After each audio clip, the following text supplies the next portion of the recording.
अपने बच्चों को महाभारत की कथा सुनाते समय लोग उन्हें एक महत्वपूर्ण बात बताना भूल जाते हैं। वो ये कि कृष्ण के बड़े भाई बलराम युद्ध में भाग लेने से इनकार कर देते हैं। जिस समय कृष्ण कुरुक्षेत्र के युद्ध में पांडवों को विजय दिलाने में लगे होते हैं, बलराम तीर्थ यात्रा करने चले जाते हैं क्योंकि वो समझ नहीं पाते कि मारकाट क्यों मचाई जा रही है। कुछ पुराणों में बलराम को विष्णु की शैया बने शेषनाग का अवतार बताया गया है, जिनको साथ लेकर वो पृथ्वी पर उतरते हैं। परंतु कुछ अन्य पुराणों में, विशेषकर दक्षिण भारत के ग्रंथों में, उन्हें 10 अवतारों में से 9 विष्णु का अवतार बताया गया है। उनके हाथों में खेती बाड़ी के हल और खुरपा इत्यादि यंत्र हैं, जबकि कृष्ण के हाथ में पशु चिकित्सा के मंत्र हैं। इससे प्रतीत होता है कि प्राचीन भारत में ये दोनों देवता आवश्यक आर्थिक क्रियाकलापों के देवता थे, परंतु बाद में उन्हें आध्यात्मिक महत्ता प्रदान कर दी गई, लेकिन फिर भी वो एक दूसरे से जुड़े रहे। कृष्ण के माध्यम से विष्णु जीवन से जुड़ते हैं, जिसे प्रवृत्ति मार्ग कहा जाता है, और बलराम के माध्यम से वो तपस्या का जीवन स्वीकार करते हैं, जिसे निवृत्ति मार्ग कहा जाता है। बलराम यद्यपि कृष्ण के बड़े भाई हैं, परंतु अवतारों की सूची में उनका नाम कृष्ण के बाद आता है, जिससे ये ध्वनित होता है कि विष्णु की कथाओं में बलराम की अपेक्षा कृष्ण को ज्यादा पसंद किया जाता है। बलराम अपने छोटे भाई की तरह न चतुर कूटनीतिज्ञ हैं और न उनकी तरह घनघोर प्रेमी। उड़ीसा स्थित पुरी के मंदिर में दुनिया के स्वामी जगन्नाथ के रूप में कृष्ण की पूजा की जाती है। उनके साथ उनकी बहन सुभद्रा और बड़े भाई बलराम हैं। प्राचीन कथा के अनुसार बलराम का रेवती के साथ विवाह हुआ है और उनकी वत्सला नामक एक पुत्री भी है। परंतु पुरी के मंदिर की परंपरा में उन्हें शिव की तरह तपस्वी बताया जाता है, जिन्हें भंगपान बहुत प्रिय है और जो स्त्रियों से दूर रहते हैं। आध्यात्मिक परिप्रेक्ष्य में स्त्रियों की उपेक्षा भौतिक सच्चाइयों की उपेक्षा मानी जाती है। कृष्ण जहाँ पांडवों के साथ धर्म की रक्षा का प्रयत्न करने में लगे रहते हैं, बलराम उसकी परवाह नहीं करते। वो तीर्थ करने निकल जाते हैं और स्थितियों को बिगड़ने देते हैं। इसलिए बलराम विष्णु के बजाय शिव के ज्यादा समीप आ जाते हैं और कृष्ण के बाद हुए 9वें अवतार के रूप में संसार के अंत की सूचना देते हैं। शिव की तरह जो देवता और असुर दोनों को समान रूप से समर्थन देते हैं, बलराम भी कौरव और पांडव दोनों को बराबर मानते हैं। वो भीम और दुर्योधन दोनों को गदा युद्ध का प्रशिक्षण देते हैं, क्योंकि वो महसूस करते हैं कि कृष्ण पांडवों का अधिक पक्ष लेते हैं। इसलिए वो भीम के ऊपर दुर्योधन को ज्यादा महत्व देते हैं। तीर्थ यात्रा से लौटने पर उन्हें ज्ञात होता है कि भीम ने गदा युद्ध के एक नियम का उल्लंघन करके दुर्योधन को मार डाला है, तो वो क्रोध में भरकर अपना हल उठा लेते हैं और भीम को मार डालने के लिए तैयार हो जाते हैं। परंतु कृष्ण उन्हें इससे रोकते हैं और कहते हैं कि युद्ध अब समाप्त हो गया है तथा धर्म की स्थापना करने के लिए कभी कभी नियमों को तोड़ना भी पड़ता है। दुर्बलों की सहायता के लिए नियम बनाए जाते हैं, लेकिन दुर्योधन ने द्रौपदी के वस्त्र हरण करके उसकी निर्बलता का लाभ उठाया था, इसलिए उसने नियमों से सुरक्षा पाने का अधिकार भी खो दिया है। बलराम को कृष्ण का यह तर्क सही लगता है और वो अपना हल नीचे कर लेते हैं। बलराम कठोर देवता है। वो जल्दी क्रोधित हो जाते हैं, परंतु जल्द ही शांत भी हो जाते हैं। उनका स्वभाव बहुत सरल है। शिव के गुण भी यही है। कृष्ण की चालबाजियां उनकी समझ में नहीं आती। कृष्ण की तर्क पद्धति उनकी समझ से बाहर है, जो उन्होंने गीता में व्यक्त की है और जिसके द्वारा उन्होंने युद्ध का समर्थन किया है। संपत्ति का विचार भी उनकी समझ से परे है। उनकी दृष्टि में संपत्ति का पूर्णतः त्याग ही सबसे बड़ा ज्ञान है। परंतु बलराम कृष्ण पर विश्वास करते हैं। वो मानते हैं कि छोटे भाई के शब्दों में ज्ञान है। शायद संपत्ति के साथ जीवन बिताने का एक दूसरा मार्ग भी है, उसके प्रति निरासक्त होना। लेकिन ये इच्छा का दमन करने से संभव नहीं है, बल्कि उसके साथ रहकर प्रादेशिक व्यवहार के मूल की खोज करने से ही संभव है। महाभारत में कुरुक्षेत्र का युद्ध समाप्त होने के बाद कौरवों की मां गांधारी कृष्ण को श्राप देती है। कृष्ण ने यद्यपि धर्म की रक्षा की है, उन्होंने गांधारी के 100 में से एक भी पुत्र को जीवित न रहने देकर एक मां के हृदय को तोड़ा है। गांधारी श्राप देती है कि वो अपनी आंखों के सामने अपनी संतानों और उनकी भी संतानों को मरते हुए और अपना नगर नष्ट होते हुए देखेगी। 36 वर्ष के बाद वह श्राप फलीभूत होता है। कृष्ण और बलराम दोनों अपने समस्त परिवारजनों को एक मामूली से झगड़े पर कि महाभारत के युद्ध में कौन सही था और कौन गलत आपस में लड़कर मरते हुए देखते हैं। उसके बाद बलराम अपने जीवन से निराश हो जाते हैं और उनके प्राण नाग का रूप लेकर उनके शरीर से निकल जाते हैं। बलराम की मृत्यु के कुछ समय बाद कृष्ण की भी मृत्यु हो जाती है। एक बहेलिया उनके पैर के अंगूठे को हिरण की नाक समझकर उन्हें जहर भरा तीर मार देता है। बहेलिया का तीर कृष्ण के बाएं पैर के तलवे को लगता है।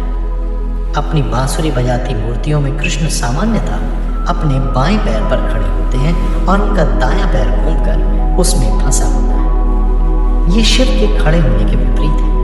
वो अपने दाएं पैर पर खड़े होते हैं और बायां उसमें फंसा होता है। बायां पैर भौतिक सच्चाई को व्यक्त करता है क्योंकि ये धड़कते हृदय की दिशा में होता है, जबकि दायां पैर आध्यात्मिक सत्य को व्यक्त करता है क्योंकि ये पक्ष बाएं की अपेक्षा शांत और स्थिर होता है।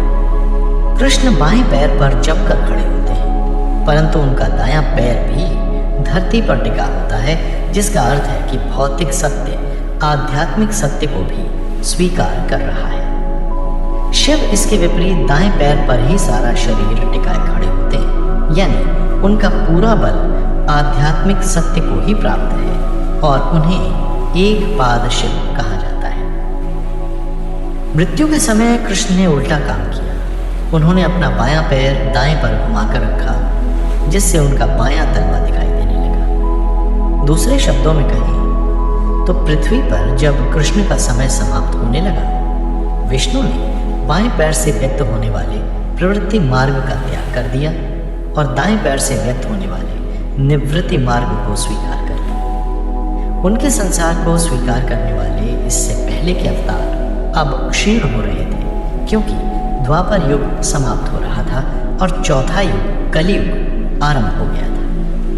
विष्णु के 10 अधिक चर्चित अवतारों में 9वां अवतार बलराम का नाम गण बुद्ध का है। कुछ हिंदू धर्म ग्रंथों का मानना है कि विष्णु ने पशुओं के प्रति करुणा व्यक्त करने के लिए बुद्ध का अवतार धारण किया, जिससे उनकी बलि की प्रथा समाप्त की जा सके, उनके प्रति अहिंसा का व्यवहार किया जाए, निरामिष आहार की परंपरा आरंभ की जाए। दूसरे ग्रंथों का कहना है कि विष्णु ने बुद्ध का अवतार वैदिक प्रथाओं को समाप्त करने के लिए लिया, जिससे दुनिया अपने विनाश के लिए तैयार हो सके।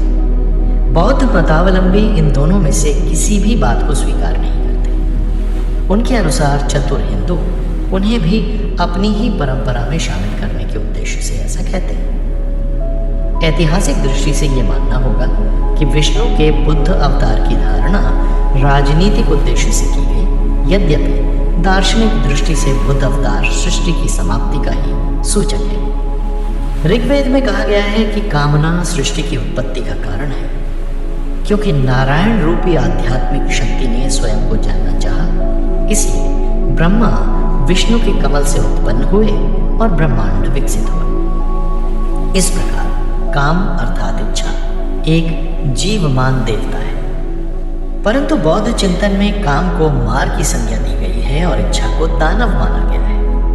वही सब प्रकार के दुखों का कारण है। यदि कोई दुखों से मुक्ति पाना चाहता है तो उसे कामना का परित्याग करना पड़ेगा। ये होगा तो सब कार्यकलाप रुक जाएगा और जीवन समाप्त हो जाएगा।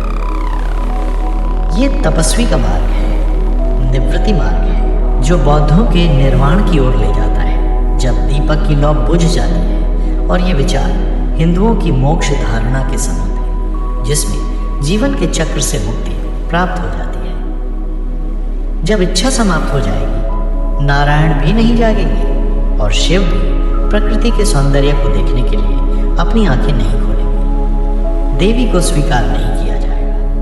न माया रहेगी, न ब्रह्मांड, न वस्तुपरक सच्चाई रहेगी, न मनुष्य प्रकृति को देखेगा, मानवीय चेतना का उदय नहीं होगा, केवल प्रकृति शेष रह जाएगी, पुरुष नहीं रहेगा। इन दोनों मौलिक तत्वों का विघटन विनाश में व्यक्त होगा। बुद्ध तथा बलराम जहां सृष्टि से अलग होकर विनाश को जन्म देते हैं, वहां कल की स्पष्ट प्रयत्न से उसके विनाश का प्रतिनिधित्व करते हैं। वो विष्णु के 10वें और अंतिम अवतार हैं, जो हाथों में जलती हुई तलवार लिए सफेद रंग के घोड़े पर चढ़कर दुनिया में आते हैं। हिंदू धर्म ग्रंथों में कल्कि के अवतार की कहानी उस समय से आरंभ होती है जब मध्य एशिया से विदेशियों ने भारत पर आक्रमण करना आरंभ कर दिया था। ये हूण और मंगोल नामक भयंकर और खूंखार जातियां थीं। उनकी क्रूरता की प्रतिक्रिया के रूप में इस अवतार की कल्पना आरंभ हुई। ये हमलावर पुराने जीवन की परंपराओं को नष्ट कर रहे थे, इसलिए लोगों ने उनका नाश करने के लिए कल के अवतार की कल्पना की, जो नई परंपराओं को नष्ट कर प्राचीन संस्कृति की पुनर्स्थापना करेगा। इस अवतार की कल्पना का स्रोत यहूदी, ईसाई और इस्लामी परंपराएं प्रतीत होती हैं, जिनमें ईश्वर को मसीहा और उद्धारक माना जाता है। भारत देश में जगह जगह ऐसे लोक नायक हैं जो घोड़े पर सवार कल्कि की ही तरह हाथ में तलवार लेकर युद्ध करते हैं। इस प्रकार इन्हें जनता की कल्पना में संरक्षक देवता की तरह माना जाता है, जबकि धर्म ग्रंथों में कल्कि को कल्प की समाप्ति का सूचक माना गया है, जब सृष्टि और उसके जीवन का एक चक्र समाप्त होकर दूसरे चक्र का आरंभ होगा। बौद्ध धर्म में भी इसी प्रकार का एक विचार है कि भविष्य के बोधि तत्व मंजूश्री हाथ में जलती हुई तलवार लेकर प्रकट होंगे। तिब्बत की बौद्ध परंपरा में मंजूश्री को यमांतक कहा गया है। यमांतक हिंदू परंपरा में शिव का ही एक नाम है, जिन्हें मृत्यु यानी यम का नाशक कहा गया है। इस प्रकार कल्कि सब कुछ तथा मृत्यु को भी समाप्त कर देंगे। ये सब प्रकार की व्यवस्थाएं और उनसे उत्पन्न वस्तुएं समाप्त कर देंगे। इसे प्रलय का नाम दिया गया है। भौतिक सच्चाई अस्थायी होती है, इसे बदलना होता है, यानी इसे मरकर फिर जन्म लेना होता है। इसलिए हर वो वस्तु जिसका रूप तथा नाम होता है, समय के साथ नष्ट होती और अंत में मर जाती है। विष्णु की परंपरा में प्रकृति का ये परिवर्तन अपने आप नहीं होता। इसके नियम हैं जिन्हें जाना जा सकता है। इसे युगों में बांटा गया है। जिस प्रकार प्रत्येक प्राणी बचपन, यौवन, प्रौढ़ता तथा बुढ़ापे की 4 अवस्थाओं से गुजरता है, उसी प्रकार दुनिया में भी 4 युग होते हैं। कृतयुग संसार का बचपन है, त्रेता युग उसका यौवन है, द्वापर मानव जीवन की प्रौढ़ता को व्यक्त करता है और कलयुग उसका बुढ़ापा दर्शाता है। परशुराम कृतयुग के अंत में आते हैं, राम त्रेता के समाप्त होने पर अवतार लेते हैं, कृष्ण द्वापर का अंत दर्शाते हैं और कल्कि कलयुग के अंत में प्रकट होते हैं। प्रलय होती है और विष्णु सोने चले जाते हैं। वो नारायण का रूप ले लेते हैं। जब अनंत शेष का रूप धारण करते हैं, तब प्रलय होती है। अनंत शून्य में बदल जाता है और योग माया योग निद्रा में बदल जाती है। प्रलय मृत्यु है, पुनर्जन्म से पहले की मृत्यु। इस प्रकार विष्णु सृष्टि का अंत स्वीकार कर लेते हैं, उसका अंग बनते हैं और उसमें भाग भी लेते हैं। परंतु परशुराम राम और कृष्ण के रूप में विष्णु धर्म की रक्षा के लिए समय के भ्रष्ट प्रवाह के बावजूद संघर्ष करते हैं। बलराम और कल्कि के रूप में वो सृष्टि को विनाश की ओर जाने के लिए स्वतंत्र छोड़ देते हैं। यही बुद्धिमत्ता है, ये जानना कि कब काम करना है और कब चुप हो जाना है, कब लड़ना बंद करके बढ़ती आयु को स्वीकार कर लेना है।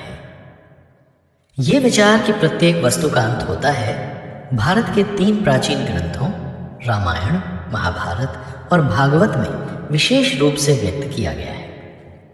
रामायण के अंत में सीता जहां से आई थी वहीं यानी पृथ्वी में समा जाती हैं और राम सरयू नदी में जाकर डूब जाते हैं।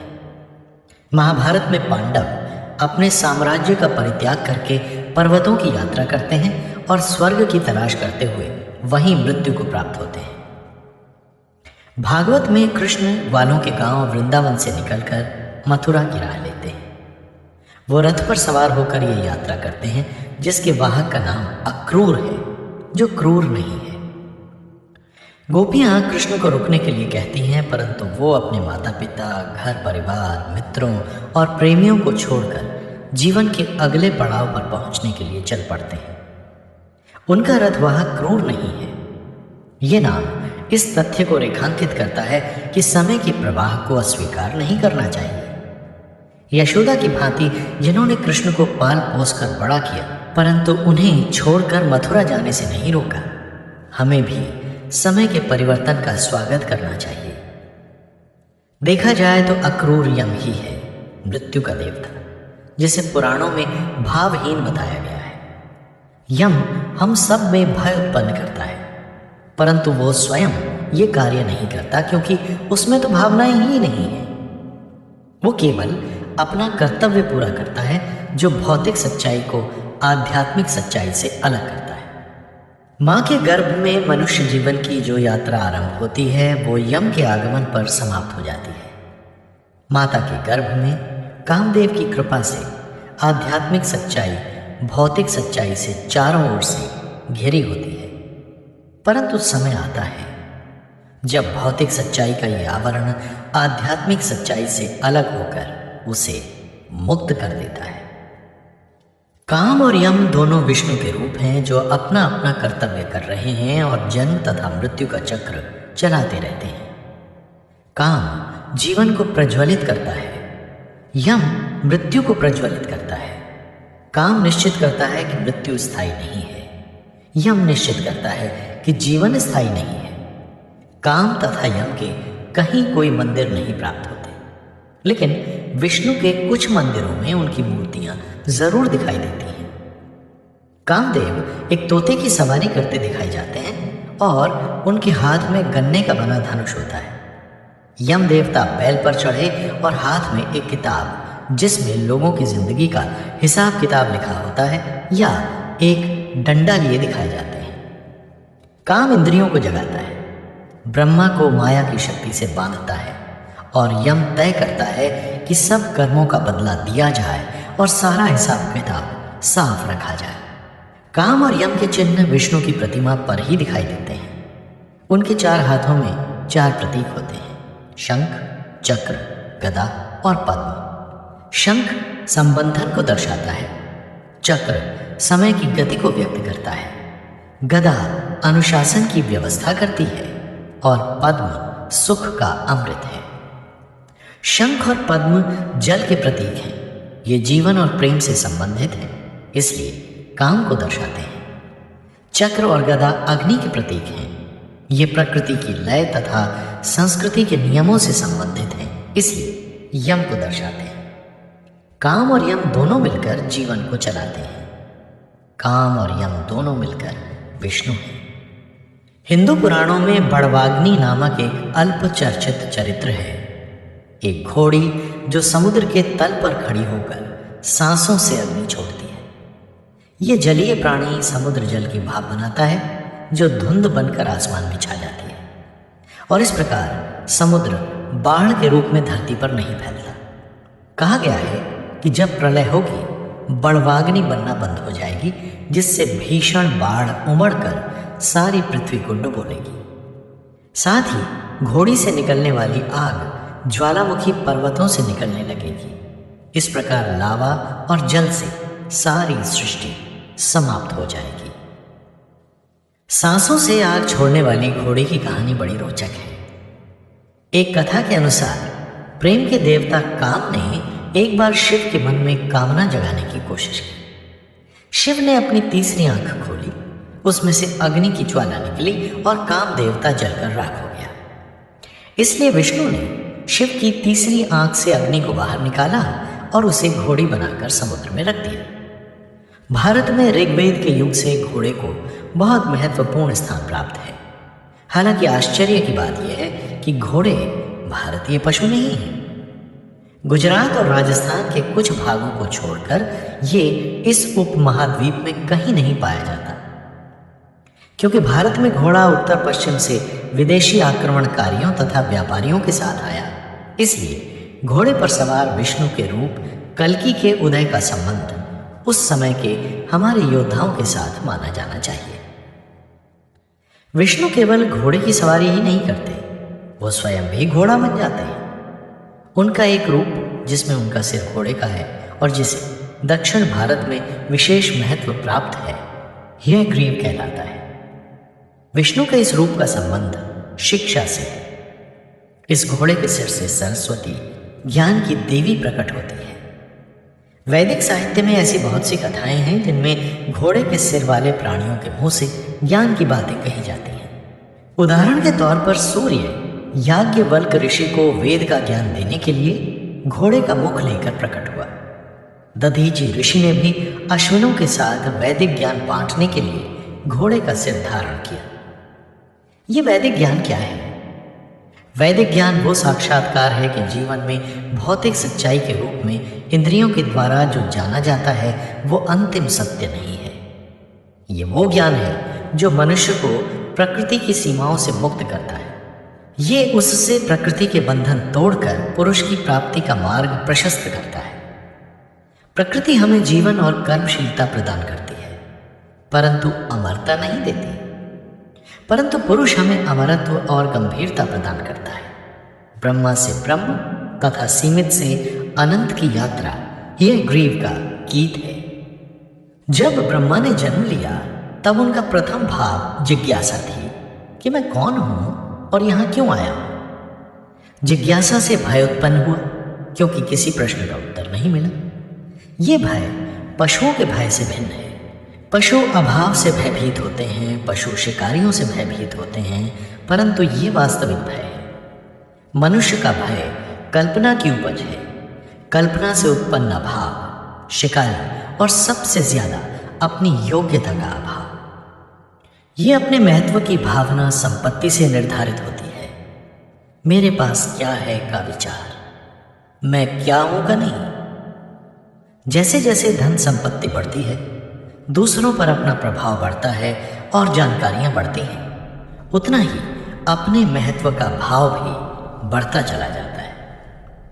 यह ग्रीव इस तथ्य की ओर भी व्यक्ति का ध्यान आकृष्ट करता है कि संपत्ति की धारणा वस्तुपरक सत्य नहीं है।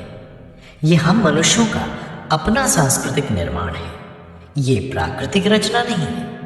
दूसरे शब्दों में कहें तो ये माया की रचना है और ब्रह्मांड का अंग है। यदि मनुष्य न होता तो संपत्ति भी नहीं होती। प्रकृति को मनुष्य की आवश्यकता नहीं है, मनुष्य को प्रकृति की आवश्यकता है। मनुष्य का ये भ्रम है कि वो प्रकृति का स्वामी है। प्राकृतिक संपदा और ज्ञान सब उसका है। जब हम प्रादेशिक होकर और अन्य मनुष्यों पर अधिकार प्राप्त कर अपनी वृद्धि करते हैं, तब यह ग्रीव हमें याद दिलाता है कि हम अभी भी पशु ही हैं। हम जीवित रहने की अपनी कामना को व्यक्त करते हैं और दूसरों से ज्यादा बड़ा मस्तिष्क होने पर भी हमारा विकास नहीं हुआ है। वैदिक ज्ञान हमें इस पशु चरित्र से मुक्ति दिलाकर मानवता की ओर प्रेरित करता है, हमें भय से मुक्त करता है और निष्ठा प्रदान करता है। इसके लिए हमें आध्यात्मिक सत्य के प्रति, पुरुष के प्रति जो प्रकृति से परे है, आत्मसमर्पण करना होता है। विष्णु की परंपरा में गजेंद्र नामक हाथियों के राजा की कहानी है, जो कमल पुष्पों से भरे एक तालाब में हथनियों के साथ केली कर रहा है। अचानक एक मगर उसका पैर पकड़ लेता है और उसे जल के नीचे घसीटने लगता है। गजेंद्र उछलता कूदता अपने को छुड़ाने की कोशिश करता है, परंतु सफल नहीं होता। हथनियां भी उसे छुड़ाने की कोशिश करती हैं, लेकिन कुछ कर नहीं पाती। अंत में गजेंद्र एक कमल सूंड में उठाता है और विष्णु से सहायता की प्रार्थना करता है। यह कहानी मनुष्य की स्थिति को दर्शाती है। हम सब गजेंद्र हैं। कई दफा देवों की तरह हमें भी भौतिक सुरक्षा की आवश्यकता होती है। हमें भी अक्सर असुरक्षा महसूस होती है। असुरक्षा से सुख भोगवाद को बढ़ावा मिलता है, या जब व्यक्ति को अपने जीवन में कोई उद्देश्य नजर नहीं आता तो वो चिड़चिड़ा और दोषदर्शी बन जाता है। कभी कभी असुरों की भांति हम भौतिक उन्नति को ही सब कुछ समझने लग जाते हैं। हमारे जीवन का यही एकमात्र उद्देश्य बन जाता है। अत्यधिक भौतिक उन्नति के कारण हम घमंडी हो जाते हैं और समझने लगते हैं कि हमारा कोई कुछ बिगाड़ नहीं सकता जब तक परिस्थितियां बदल नहीं जाती। तब हम गजेंद्र की भांति चारों ओर हाथ पैर मारते हैं, परंतु मगर से अपने को छुड़ा नहीं पाते। हमारी रक्षा के लिए भी कोई नहीं आता। हम परेशान होते रहते हैं। इस स्थिति से मुक्ति तभी प्राप्त होती है जब हम विष्णु के ज्ञान की शरण लें, जो उनकी कथाओं, प्रतीकों तथा कर्मकांड में चित्रित है।